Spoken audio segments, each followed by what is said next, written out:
Shalom Bapak Ibu Saudara-saudara yang dikasihi oleh Tuhan Yesus. Selamat pagi, selamat bertemu kembali. Kita bersekutu bersama-sama pada hari ini. Bersekutu kembali, bersukacita untuk bersama-sama mendengarkan firman Tuhan. Karena itu sebelum kita mendengarkan firman Tuhan, mari Bapak Ibu Saudara-saudara kita berdoa. Allah Bapa di surga, terima kasih Tuhan Yesus. Kalau pagi hari ini Tuhan masih memberikan kami nafas kehidupan yang baru, sehingga kami masih ada sampai saat ini untuk dapat menikmati udara yang segar, pagi yang cerah, semua itu berkat Tuhan yang Kau berikan kepada kami ya Bapa. Karena itu Bapa, terima kasih Tuhan. Dan sebentar kami akan mendengarkan firman-Mu. Biarlah firman-Mu boleh menjadi rema dalam diri kami, sehingga firman Tuhan itu menjadi firman yang hidup di dalam kehidupan kami. Terima kasih Tuhan Yesus, terpuji nama Allah Bapa di dalam Kristus Yesus Tuhan kami kekal selama-lamanya. Amin.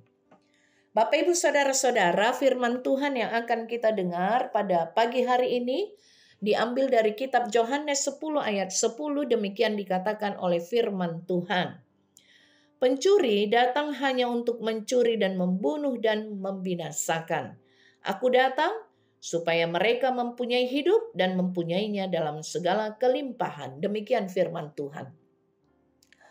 Bapak Ibu Saudara-saudara, kalau kita berbicara tentang Tuhan, maka yang datang dalam pikiran kita adalah Tuhan yang maha baik, Tuhan yang penuh dengan kasih setia, Tuhan yang berkenan untuk membimbing umatnya dan yang berkenan untuk mengampuni segala dosa dan kesalahan kita. Tetapi sekaligus Tuhan yang mendidik kita, Tuhan yang mengajari kita untuk bisa menjadi orang-orang yang kuat, yang bertahan di dalam iman percaya yang sungguh kepada Allah. Karena itu, kedatangan Kristus ke tengah-tengah dunia ini tentu menjadi suatu hal yang harus selalu kita ingat dan sungguh-sungguh kita syukuri di dalam kehidupan kita. Karena dengan kedatangan Kristus, kita memiliki hidup, kita memiliki pengharapan, hidup dalam berkat-berkat Tuhan yang berkelimpahan bagi orang yang sungguh percaya kepada Kristus, yang memiliki iman yang hidup, bukan iman yang tidur. Yang sungguh-sungguh menyertakan Tuhan dalam segala aspek kehidupan kita. Karena itu Bapak Ibu Saudara-saudara, tentu saja kita harus menyadari bahwa Tuhan di dalam kedaulatannya, kekuasaannya, datang untuk memulihkan kita. Seperti mimpi rasanya ketika suatu saat ada seorang sahabat yang memiliki pergumulan yang begitu berat, yang sulit untuk dipecahkan. Ketika kemudian tanpa disengaja sahabat ini bertemu dengan seseorang temannya yang sudah lama tidak bertemu, lalu mereka berbincang-bincang dan menemukan jalan keluar untuk sahabat tersebut.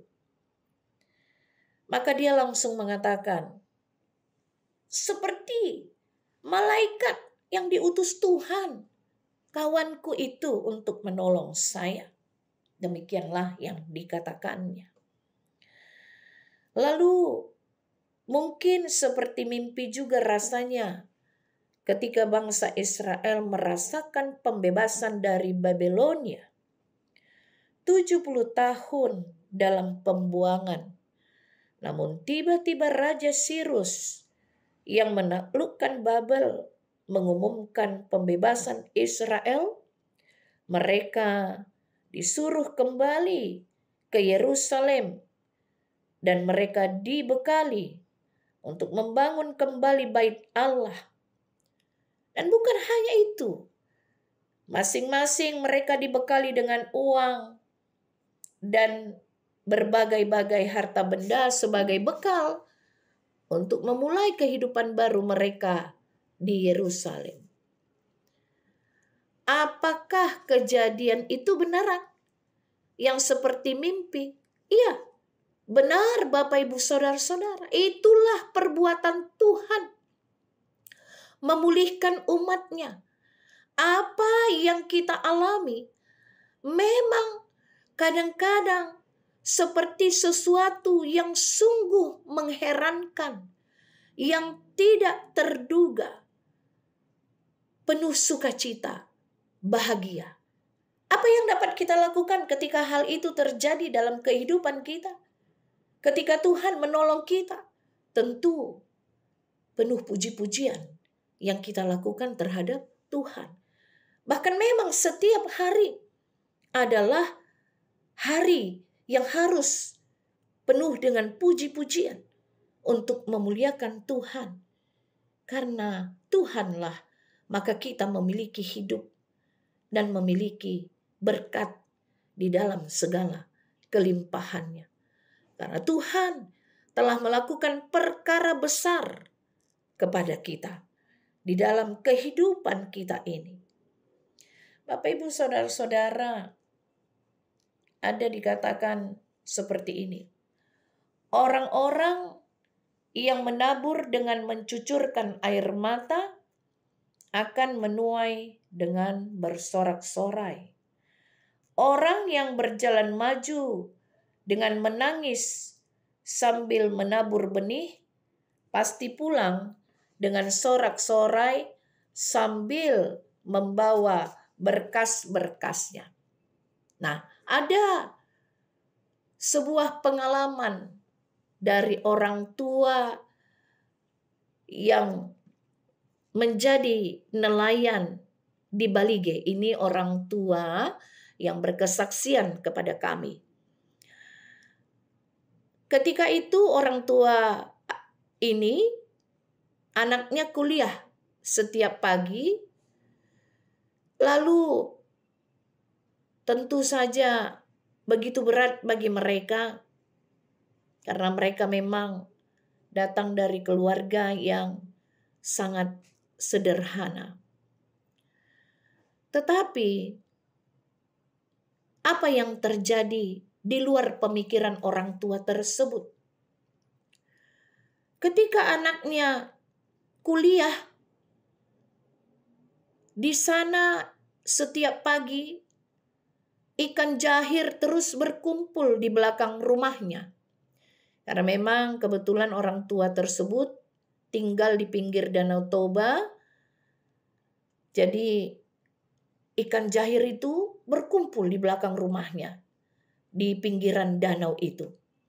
Sehingga apa yang terjadi Bapak Ibu Saudara-saudara? Dia bisa mengumpulkan ikan jahir itu setiap hari dan menjualnya ke pasar sehingga dia dapat menyekolahkan anaknya yang sedang kuliah itu sampai menjadi lulus sarjana. Tentu saja ini adalah usaha dan jerih payah yang tidak sia-sia. Apa yang kita lihat dari kesaksian orang tua tersebut adalah tangan Tuhan akan selalu diangkat untuk memberkati apa yang kita kerjakan. Tuhan tidak melontarkan dari langit. Langit terbuka lalu dilontarkanlah berkat dari atas langit. Bukan begitu yang terjadi Bapak Ibu Saudara-saudara. Ketika Tuhan ingin memberikan kita berkat berkelimpahan, kita juga harus bekerja. Jangan malas. Kalau kita ingin memiliki hidup, tentu kita juga harus memiliki perjuangan. Tetapi perjuangan itulah yang akan diberkati oleh Tuhan.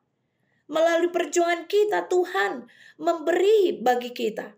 Sehingga perjuangan kita, jerih payah kita tidak akan sia-sia. Kita menyediakan medianya melalui kerja dan usaha. Tuhan akan memberkatinya.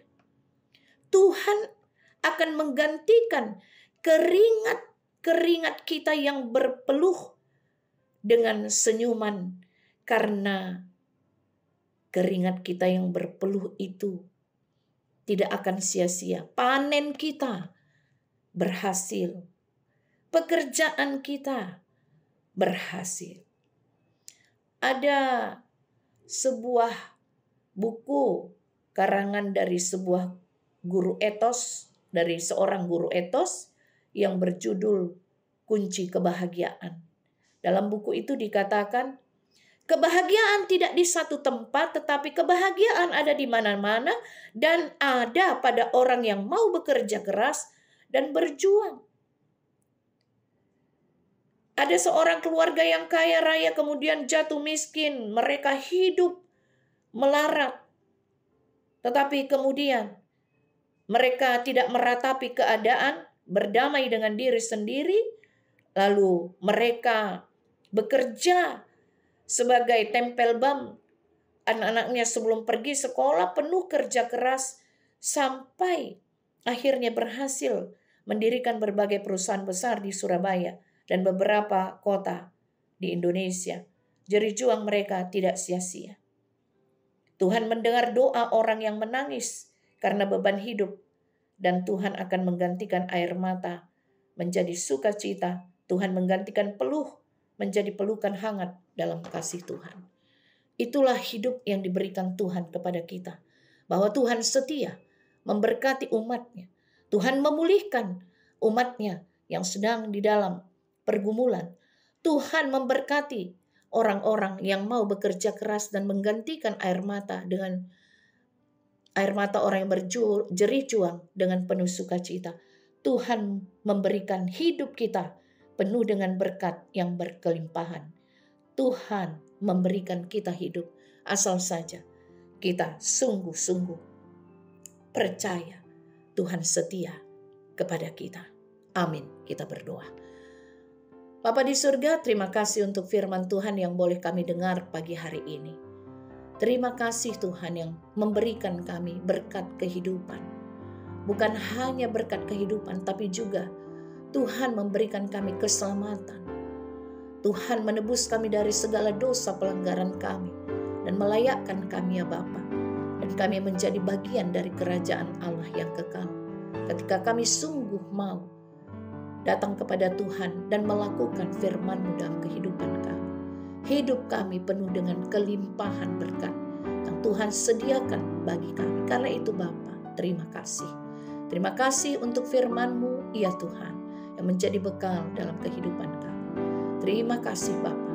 Terpuji nama Allah Bapa di dalam Kristus Yesus Tuhan kami, kekal selama-lamanya. Amin.